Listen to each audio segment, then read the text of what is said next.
Hold on to your hats, folks, because President Trump is at it again, and this time, he set his sights on renaming Veterans Day. That's right, the day we honor those who've served in the U.S. Armed Forces might soon be known as Victory Day for World War I. And just for good measure, he's also gunning to rebrand VE Day, the day that marked the end of World War II in Europe, as Victory Day for World War II. Needless to say, the internet exploded with reactions ranging from eye rolls to outright fury. Historians are clutching their pearls, veterans are shaking their heads, and even the usually composed political analysts are struggling to find the words to describe this level of historical ignorance. To be fair, Trump's rationale, if you can call it that, is that the US did more than any other country in both world wars and deserves a proper pat on the back. But critics are quick to point out that this isn't a pie-eating contest, and rewriting history to inflate America's role while diminishing the sacrifices of other nations is not exactly a recipe for global harmony. So buckle up, America, because it looks like we're in for another wild ride on the Trump train, and this time it's a non-stop express to revisionist history land. Before we get swept away by Trump's grand vision for a victory-themed holiday extravaganza, let's take a trip down memory lane to revisit the origins of Veterans Day. It all began back in 1919, in the aftermath of the Great War, a conflict so devastating it was initially dubbed the War to End All Wars. President Woodrow Wilson, a man who knew a thing or two about history, declared November 11th as Armistice Day, a solemn occasion to commemorate the armistice agreement that silenced the guns on the Western Front at the 11th hour of the 11th day of the 11th month. It was a day to honor the veterans of that brutal conflict, and to reflect upon the immense human cost of war. Over time, Armistice Day evolved into Veterans Day, a tribute to all American veterans who have served their country, regardless of the conflict or their branch of service.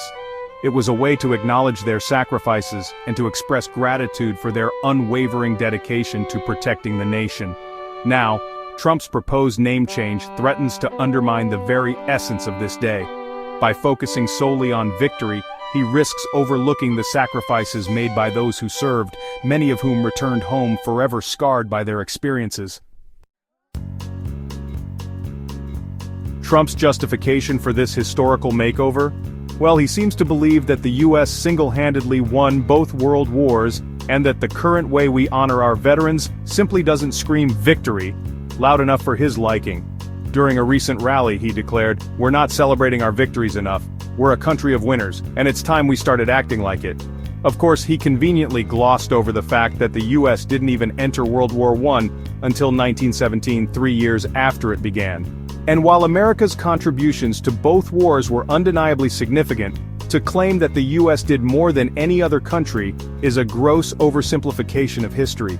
It's the kind of statement that makes historians want to tear their hair out and has left many wondering if Trump has ever even cracked open a history book. But wait, there's more. Trump's proposed renaming of VE Day as Victory Day for World War II has raised eyebrows for another reason entirely. Its uncanny resemblance to Russia's own Victory Day, celebrated on May 9th. This holiday commemorates the Soviet Union's triumph over Nazi Germany, and is marked by massive military parades in Moscow, a not-so-subtle display of military might. Critics are concerned that aligning the American commemoration of World War II victory with Russia's narrative could be interpreted as a tacit endorsement of Putin's increasingly aggressive foreign policy. As if that weren't enough, Trump's insistence on focusing solely on American victories plays right into Putin's hands, feeding his narrative of a West that's weak and unwilling to stand up for its values. So there you have it, folks.